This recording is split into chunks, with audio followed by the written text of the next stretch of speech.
এই রাধে রাধে বন্ধুরা, তো অনেকদিন পর আমরা ব্লগ করছি। তো কালকে যেহেতু জগন্নাথ স্নান যাত্রা, তাই আমি আমার মা মেয়ে হাটে চলে যাব, আমাদের নেপালগঞ্জ হাটে। তো সেখানে পুজোর কিছু কেনাকাটা করব।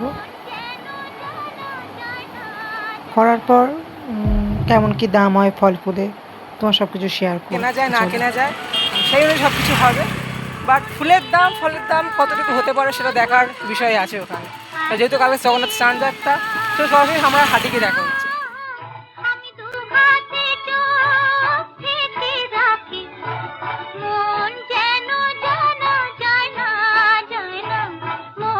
ফল কিনতে এসেছি। তো বন্ধুরা, যেটা ভেবেছিলাম সেটাই, ফলের দাম, অতিরিক্ত ফলের দাম।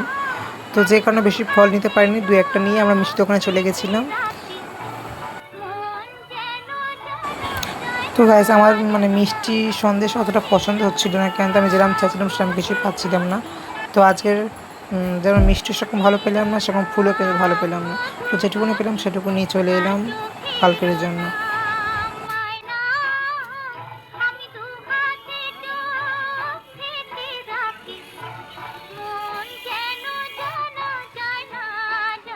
আজ মতো এইটুকুনি, নতুন ভিডিও দেখা হবে।